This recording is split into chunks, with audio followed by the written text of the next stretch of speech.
Olá a todos e a todas, meu nome é Diego Freitas Rodrigues, este é o canal Política em Série e hoje nós temos uma convidada muito especial para conversar sobre política, né, que afinal de contas é o objetivo deste canal no YouTube. E ela é Simone Diniz, professora do programa de pós-graduação em Ciência Política da Universidade Federal de São Carlos, minha ex-professora, então há uma relação de proximidade. E nós vamos falar um pouco sobre política e, em especial, com foco em temas de pesquisa que a professora Simone Diniz ela domina. E eu acho que tem muito a contribuir com essa iniciativa de trazer a ciência política para as redes sociais. E aí, Simone, eu agradeço você aceitar esse convite e a oportunidade de dialogar com você sobre ciência política e, claro, a política brasileira, como não deveria deixar de ser. Quer falar alguma coisa? Quero sim, quero agradecer muito pelo convite, dizer que é muito bom poder revê-lo, reencontrá-lo, conversar, trocar figurinhas, e fiquei bastante lisonjeada com o convite e agradeço bastante. Isso é ótimo, é realmente uma oportunidade que eu tenho de reencontrá-la, mesmo que à distância, mas é muito bom. A gente conversou uma hora antes, trocando figurinhas e relembrando os tempos de UFSCar. Então, Simone, esse quadro, eles são 5 perguntas, mas eu acho que a gente consegue fazer 3 perguntas e, de repente, surgir algumas outras no meio do caminho. E, basicamente, eu acho que a ideia desse convite é usar esse teu conhecimento para poder explicar alguns pontos, e principalmente a gente pensar essas mudanças de governo no Brasil. Aí a primeira pergunta básica que eu faço para você é: quando pensamos em promessas de campanha eleitoral e agenda de governo, o que mudou, por exemplo, do governo Fernando Henrique Cardoso para cá? O que você pode nos dizer sobre isso? Diego, eu gostaria de fazer uma observação prévia antes de entrar numa perspectiva mais comparativa, digamos assim, né?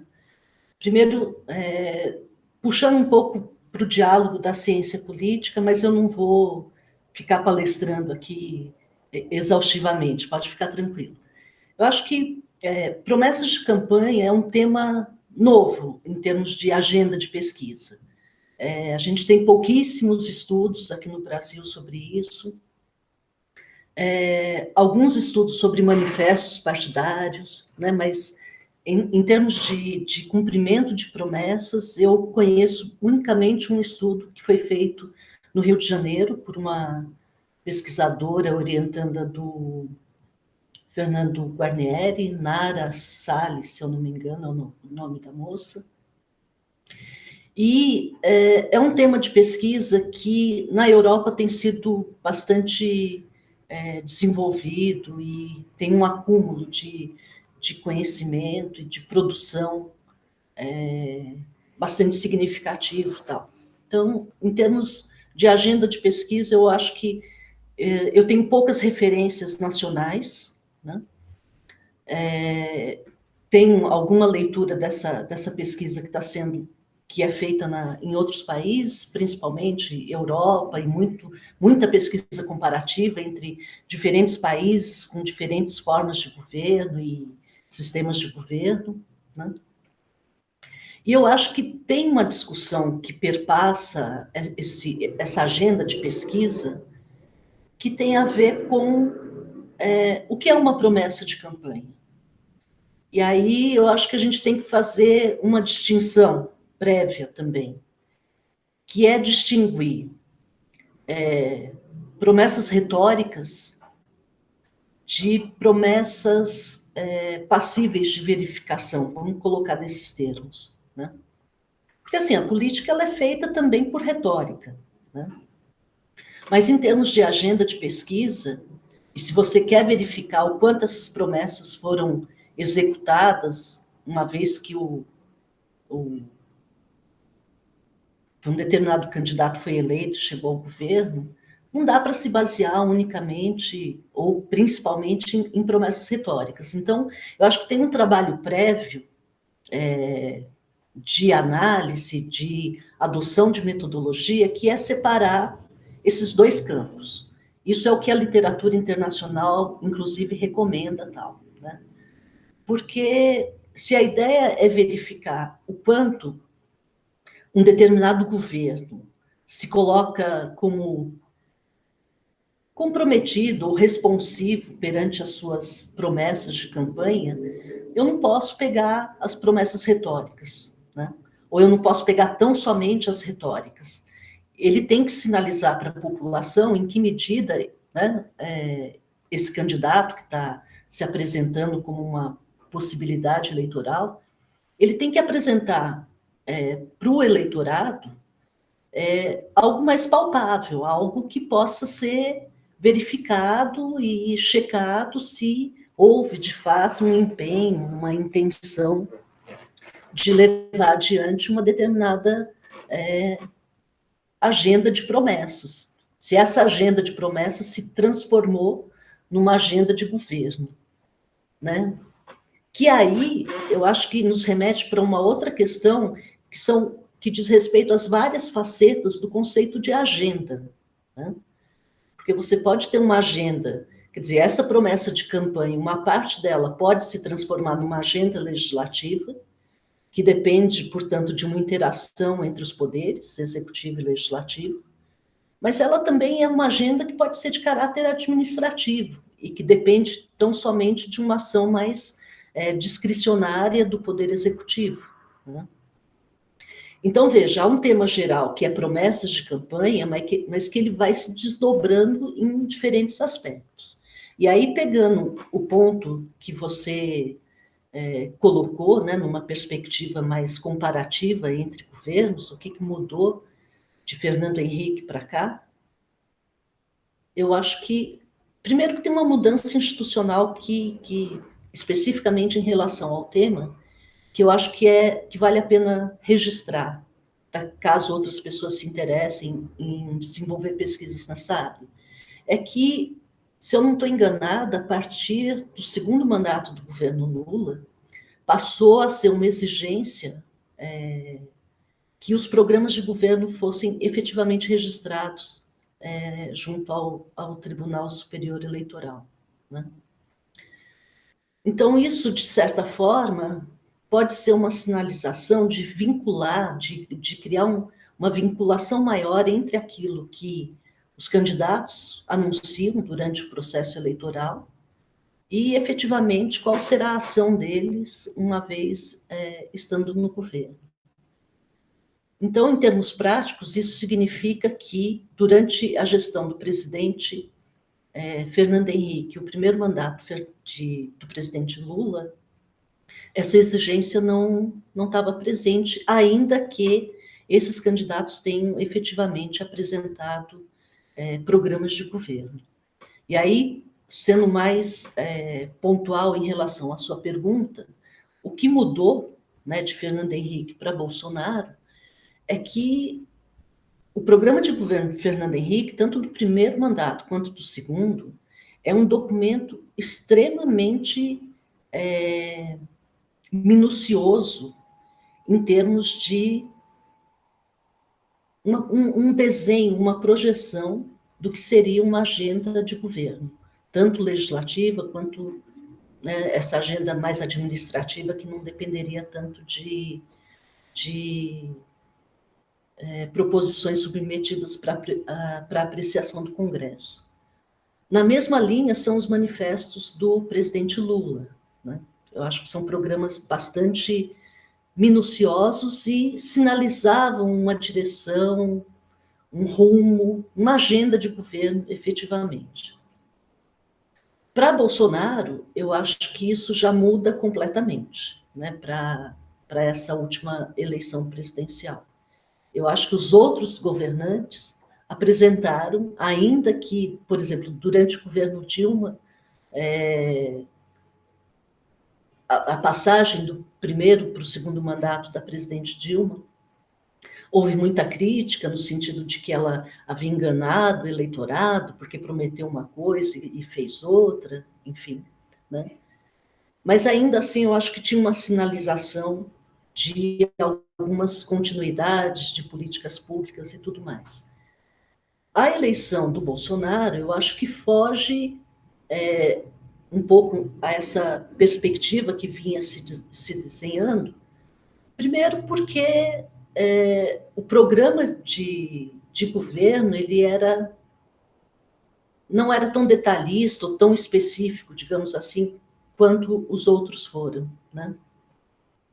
Segundo, que uma boa parte das chamadas promessas de campanha, elas não foram, melhor, elas foram anunciadas como um posto Ipiranga, né? Quando o presidente era indagado sobre o que vai fazer sobre isso, sobre aquilo, né, questões que estavam ali na ordem do dia, que estão até hoje, né, claramente ele delegou para o ministro da Economia, que também muitas vezes não... para usar o que eu comecei falando no início, entre a diferença entre promessas retóricas e promessas passíveis de verificação, quer dizer, o que foi anunciado nessa última campanha é muito difícil de você conseguir mensurar e para fazer uma verificação, em termos mais gerais. Claro que tem coisas pontuais. Fazer gesto de arminha, por exemplo, é dar uma sinalização em alguma direção, política para as mulheres, para as minorias e tal, né? Mas, enfim,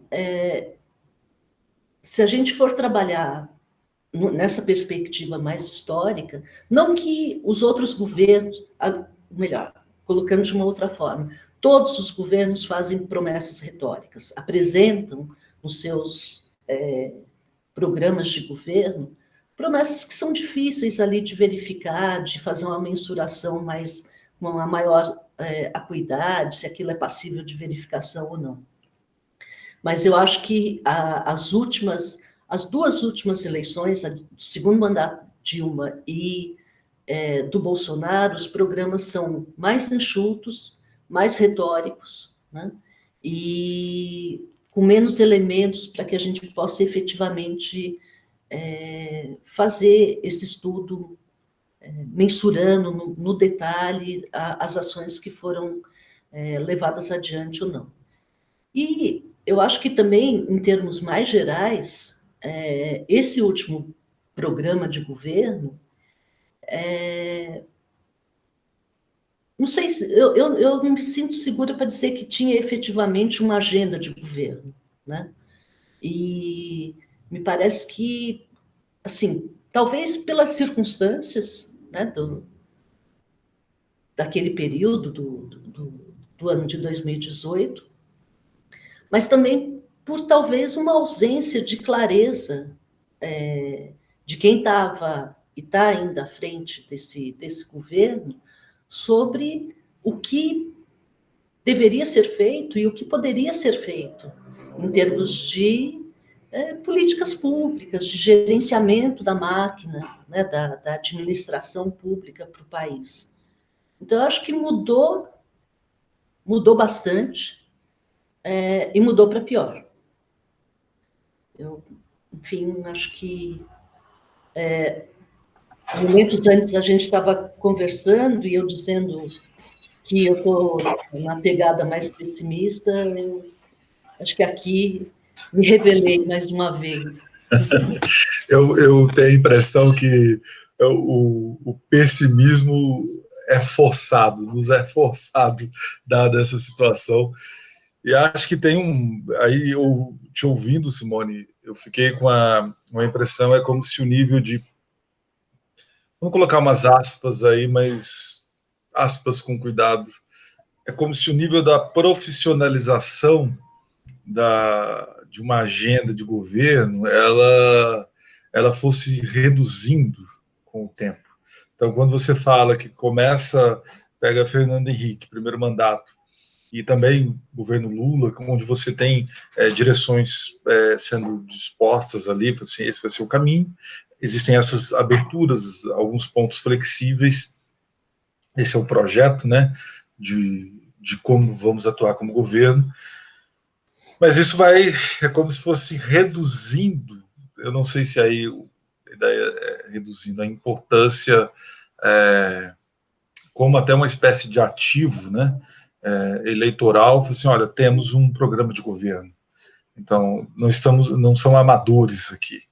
Quando a ideia de quando você percebe que do minucioso chegou finalmente às sinalizações, você perde esse caráter que eu coloquei as aspas de mais profissional para você pensar de maneira. Eu acho que isso tem até um pouco a ver, na minha opinião, com a forma como se pensam a ciência, se pensam os dados e um programa de governo, são sinalizações quando é minucioso, baseado mesmo que em opções que sejam ideológicas ou que seja, mas são opções com base. Quando você perde esse caráter mais minucioso, você tem, na verdade, ali uma espécie de panfleto, né, que pode colocar uma arminha sendo ali como sinalização de uma política de liberação anti-estatuto de desarmamento, por exemplo, entre outras coisas, ou fim da proteção institucional do Estado às minorias, como reflete-se na questão indígena, em especial, mas também na uma série de programas que foram cortados ou eliminados, como Casa da Mulher Brasileira, uma série de situações assim. Simone, outro ponto desse nosso bate-papo, que eu tenho a forte impressão que ele vai se casar. Você, quando está muito tranquila, chega no final da tarde, da noite, assim, vou assistir um jornal, ou seja a CNN, o Globo News, ou não, eu vou ler a Folha, vou ler o Estadão, o Globo, que seja, Correio Brasiliense, El País, e você como cientista política, uma das profissionais que eu mais respeito. Ok, já vou ter que revelar aqui que essa entrevista foi escolhida a dedo. Então, uma das profissionais que eu mais respeito na vida, que teve uma influência direta na minha forma de me projetar também como pesquisador, embora com temas distintos, mas como pesquisadora, minha referência, estou conversando com ela. Você, quando observa essas relações e aí eu estou pensando nas relações de executivo e legislativo, talvez puxando um pouco da memória, governo Dilma, mas Temer, mas em especial governo Bolsonaro. Você, como uma cientista política com sua envergadura intelectual, o que você poderia nos dizer sobre esse atual contexto que vivemos?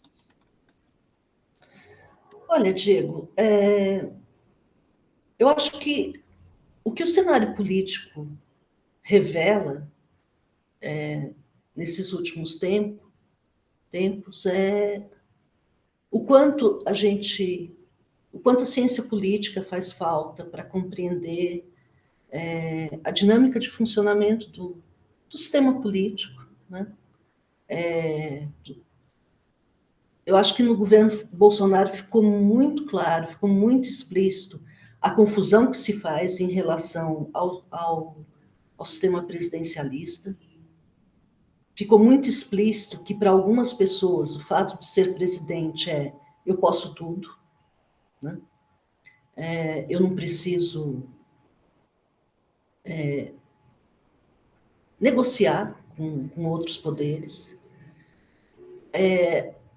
Ficou muito evidente que a perspectiva de que a política ela é feita com base na negociação, no diálogo, na troca de ideias, na troca de argumentos, né? É visto por uma parcela da população como algo negativo, como algo perverso. Ficou muito evidente que para algumas pessoas, não sei se por ignorância ou por má fé, ou talvez os dois, não queira entender que o cerne da política é esse enfrentamento, esse debate, essa troca de ideias e tudo mais, né? Então, chegar à noite e ver o noticiário, eu acho que só evidencia essas características, né? Por outro lado, esse ritual também de, bom, acabou o home office, vamos, né, jantar e ver o noticiário e tal, revelou uma faceta, né, do legislativo bastante positiva em relação a algumas políticas públicas, a própria atuação do legislativo agora durante a pandemia, né? Vale lembrar que foi graças ao legislativo que o auxílio emergencial chegou aos R$ 600, né? Eu tenho trabalhado nas últimas semanas num levantamento que eu estou fazendo de proposições que foram apresentadas pelos parlamentares especificamente sobre a Covid. Então, de fevereiro até junho desse ano, né? Não vou entrar no mérito se as proposições foram aprovadas ou se serão aprovadas, porque, enfim, isso nos remete para uma discussão de processo legislativo que não seria o caso de tratar agora aqui. Mas o que eu vejo é que uma parcela significativa do legislativo, se não todos, porque ainda não computei, não fiz uma distribuição por partido e tal, mas, enfim, eu acho que dá para afirmar com alguma segurança que uma parcela muito grande dos representantes, tanto da Câmara quanto do Senado, se movimentando, estudando, pensando questões em resposta a essa situação atípica que a gente está vivendo, né? Então, retomando um pouco a questão que você coloca, né? Por um lado é isso, assim, uma parcela da classe política com uma visão muito distorcida sobre o funcionamento das instituições políticas e da própria concepção do que é o sistema presidencialista e prerrogativas dos poderes, etc. Mas, por outro lado, também alguns setores dessa mesma classe política se movimentando, vindo a público, se mexendo, tentando ser propositivo e tudo mais, né? O que dá um certo acalanto, né? Quer dizer, nem tudo está perdido. Eu ia Mas, perguntar, eu ia até perguntar, Simone, porque a gente lê muitos jornais, mas até na própria literatura de ciência política, muitas vezes o uso do termo do ativismo judicial. Será que nós chegamos agora com o governo Bolsonaro a um caso de ativismo legislativo, dada essa atuação mais sistemática? Você levantou a questão da renda emergencial, mas teve a questão do Fundeb, uma série de. A questão do acompanhamento da Comissão de Educação da Câmara sobre o Ministério da Educação. É possível ver um certo ativismo legislativo ocorrendo agora, talvez por inércia, em setores do executivo? então, Diego, eu tenho um pouco de dúvida em relação a esse ativismo do legislativo,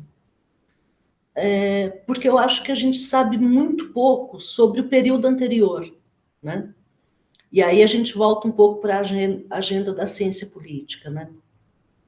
O que a gente aprendeu nesses últimos 25 anos, em termos de produção legislativa? Que a grande maioria das proposições aprovadas tem origem no executivo, né? Daí essa predominância do poder executivo e toda essa discussão sobre presidencialismo de coalizão, etc.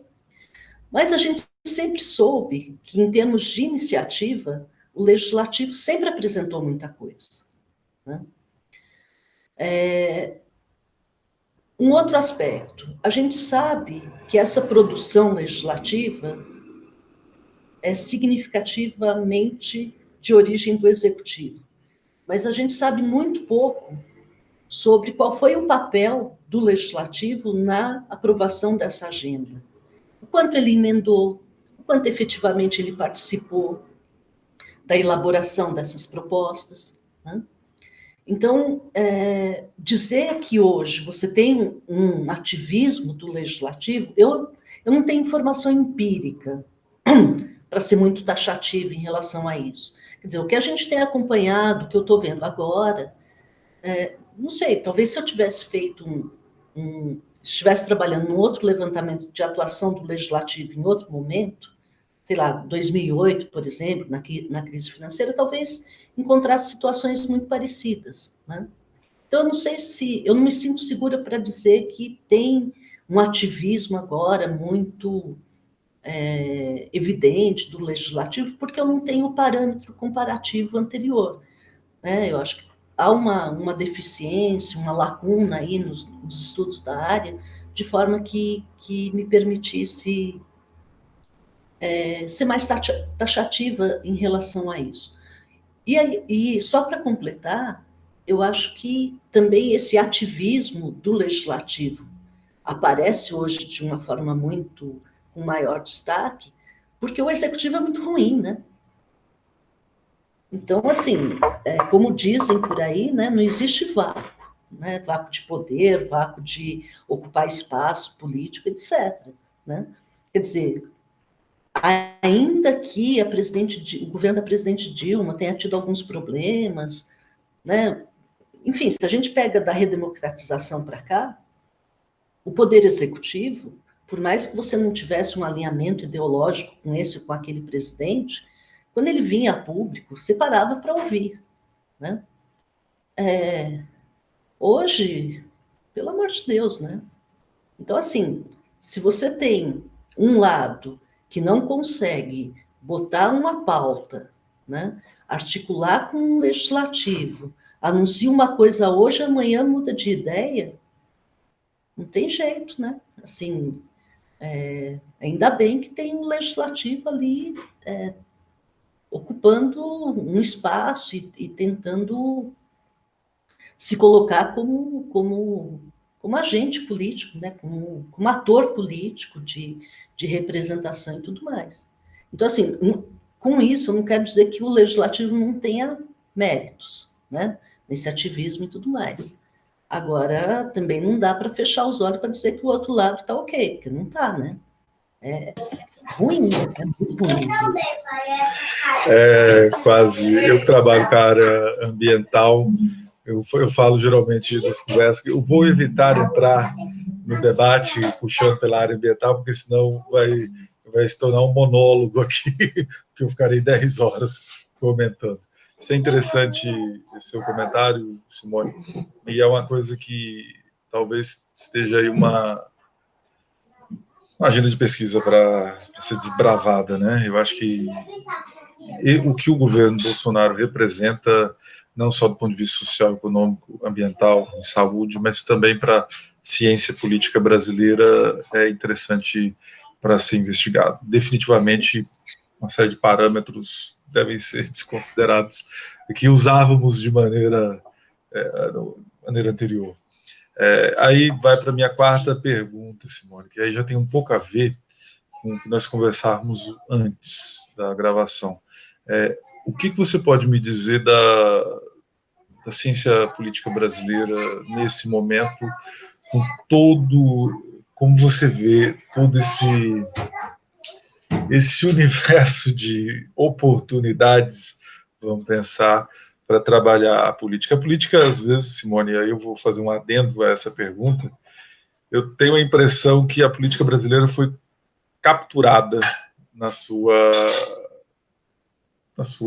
vamos pensar, forma de nós explicarmos os processos políticos, ela foi capturada por pessoas, e aí a gente vê isso na livraria, que muitas vezes tratam de maneira não tão apurada, rigorosa, esses processos, esses fenômenos que ocorrem nos últimos anos, em especial os 10 anos para cá.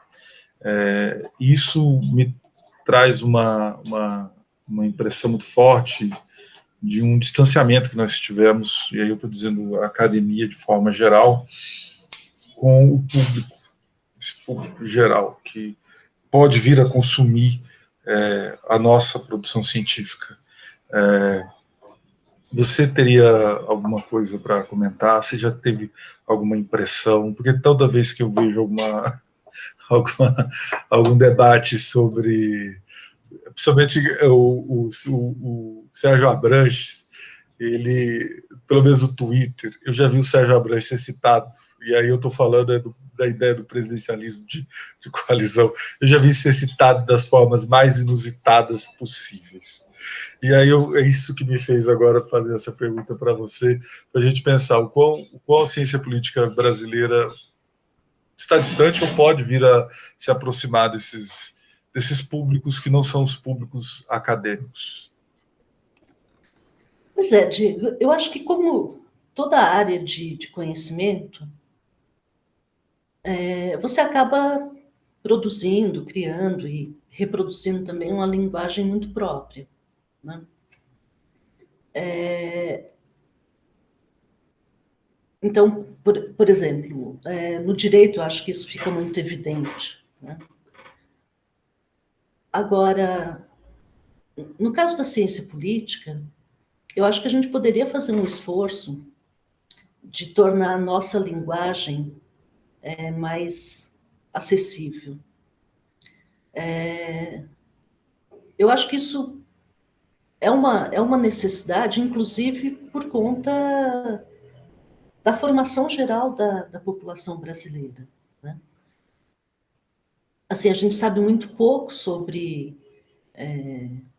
as nossas instituições políticas.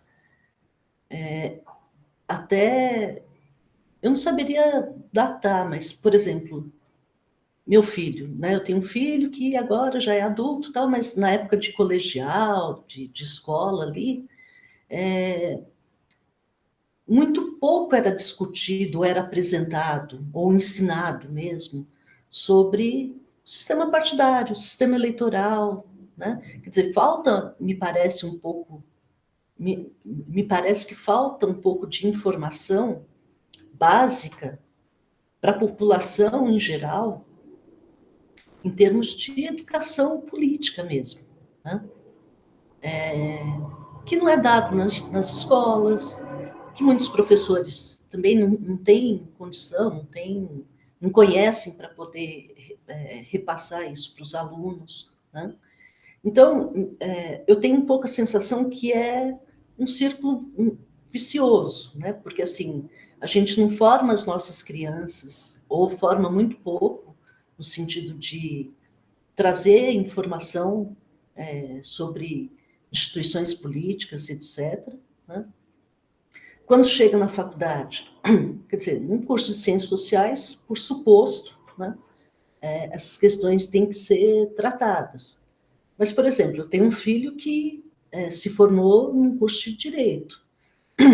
E a forma como essa abordagem das instituições políticas foi passada também no curso que ele fez, é muito distante também, né? Uma visão muito formalista, típica do direito, etc., que dificulta também uma compreensão ou uma junção desse formalismo jurídico, das normas, etc., com a prática e com as implicações que isso tem para o dia a dia das pessoas. Bom, por que é diferente? Por que faz diferença ter um sistema proporcional de um sistema majoritário, né? Até para fazer um trocadilho com a máxima da ciência política, né? Ah, faz diferença se é parlamentarismo ou presidencialismo, né? Instituições importam, contam, etc., né? Então, me parece que a gente vem, então, desse círculo, né? Você tem um processo de formação educacional básico que tem lacunas nessa área que dialogaria de uma forma mais próxima com a ciência política, né? Eu não vejo muito esforço institucional para levar informação também para o cidadão, né? Isso aparece de vez em quando, assim, em ano eleitoral, né? Mas me parece que não é algo muito institucionalizado. E, por outro lado, a ciência política, ela me parece que ela foi se fechando, né? Ela foi adquirindo um grau de institucionalização, que isso é muito bom, do ponto de vista, né, de área, do conhecimento, etc., mas ela passou a usar uma linguagem muitas vezes tão técnica que aí fica muito difícil o diálogo com outros setores da sociedade, né? E o lado perverso disso é que também deu margem para se surfar nas ondas dos escândalos, né? Então, a produção, sei lá, se a gente pega a época do mensalão, por exemplo, o que assim, estourou o mensalão, 3, 4 meses depois tinha dúzias de livros falando sobre o mensalão, né? Então, virou uma coisa quase que oportunista, sabe? Assim, às vezes você pega um nicho da ciência política, um tema ali, isso aqui é tema quente, né? Vai virar best-seller, né? E, enfim, é ruim, né? É ruim porque muitas vezes você não houve aquele tempo de maturação da pesquisa, de levantar a informação, de fazer a checagem, né? Para poder ofertar alguma coisa que seguiu alguns parâmetros. E aí entra uma lógica eu quero vender livro, eu quero aparecer muito, né? Eu tenho 3.000 convites para diferentes canais, etc. E aí todo mundo perde, né? É o preço que dá. Eu tenho essa impressão também.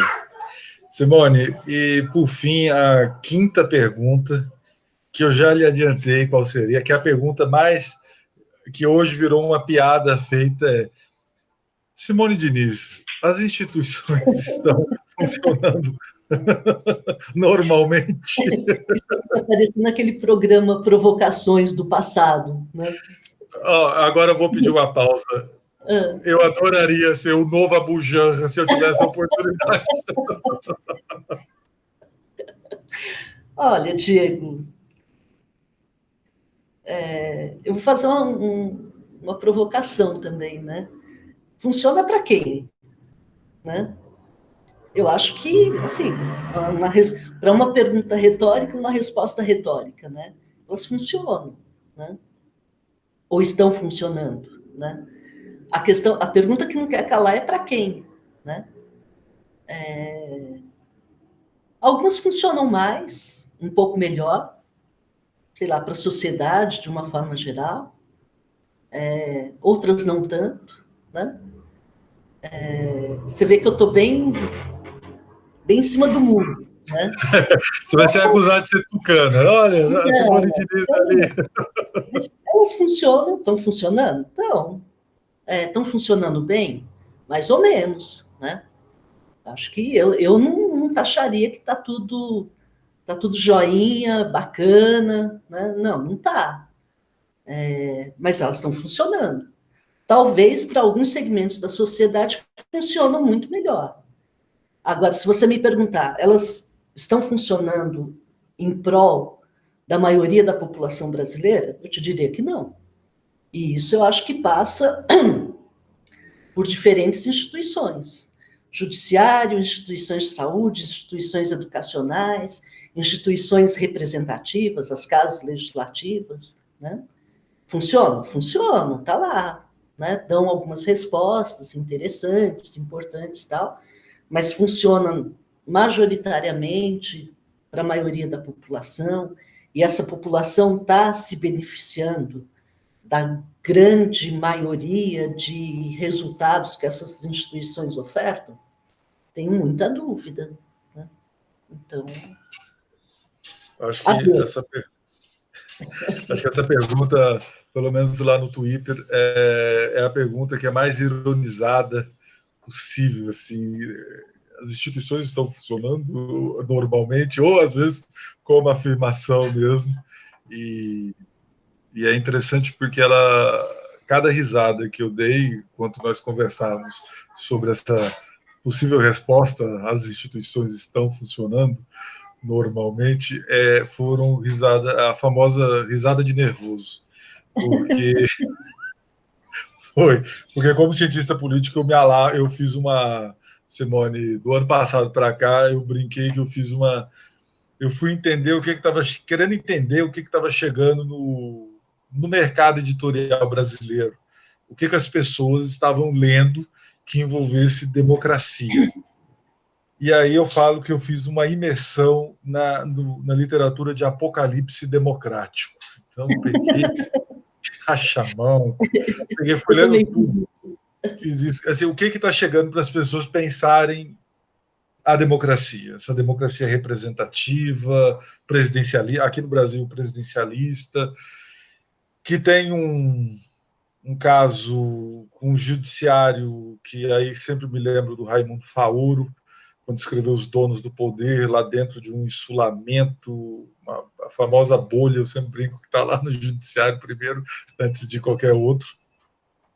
Mas para pensar também o legislativo, e até de certa forma me surpreende que o Congresso teve uma melhora nos índices de popularidade, né, nos últimos meses, coisa que não acontecia de forma sistemática nos outros anos. Então, as melhoras eram muito pontuais, mas não tão recorrentes. Isso eu achei uma surpresa e eu acho que isso também é muito refletido em torno dessas medidas que ficaram também associadas ao legislativo, foram a renda emergencial, questão agora, por exemplo, do Fundeb, entre outras pautas. E eu acho que a gente tem até de certa forma, Simone, a partir do que você considerou, até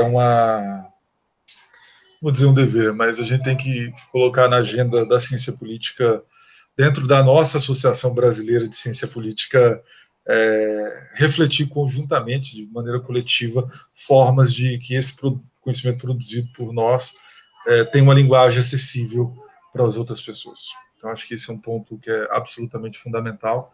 Acho que iniciativas de divulgação científica ajudam bastante isso, e eu acho que o Política em Série ele vem com a ideia de discutir ciência política, sim, mas tentando também uma linguagem menos formal para debater temas que as pessoas estão curiosas. Então, eu, pelo menos, não me lembro de, durante tanto tempo, as pessoas terem tanta vontade de aprender sobre política.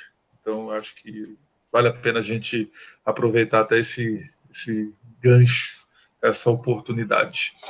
Simone, aqui no Política em Série a gente faz as 5 perguntas. Fizemos, no final das contas, 5 perguntas.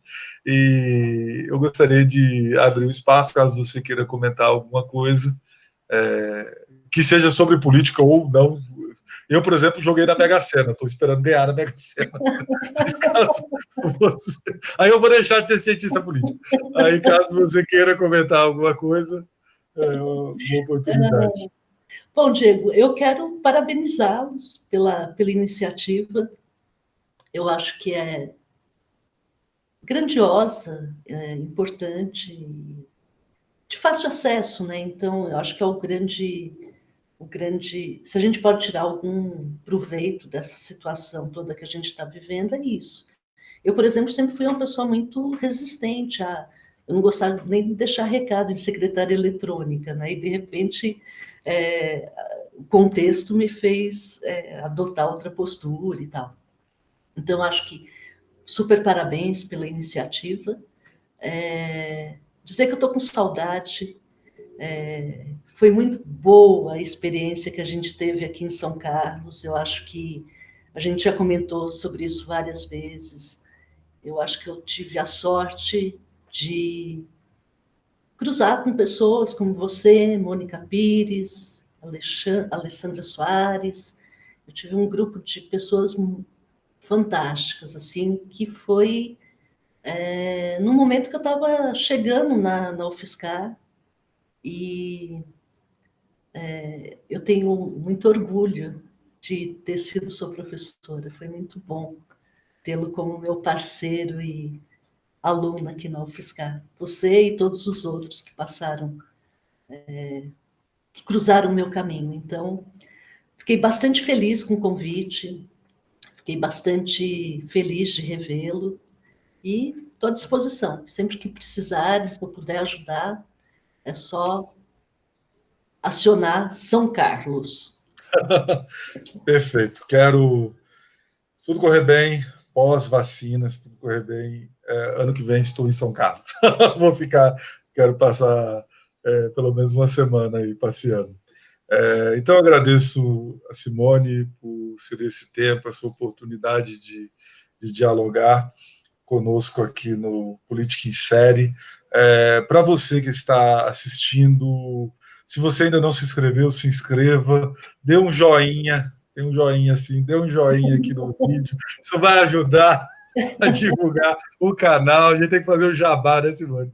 Vai ajudar a divulgar o canal. Se você está nos ouvindo em outra plataforma que seja, também curta, compartilhe, porque eu acho que a ideia realmente é trazer a ciência política para debater a política de maneira mais inclusiva, vamos chamar assim, um pouco menos formal. Então, eu agradeço, Simone, novamente, e até o próximo vídeo aqui no Política em Série. Se inscreveu? Se inscreveu, deu joinha, compartilhe. Beijo.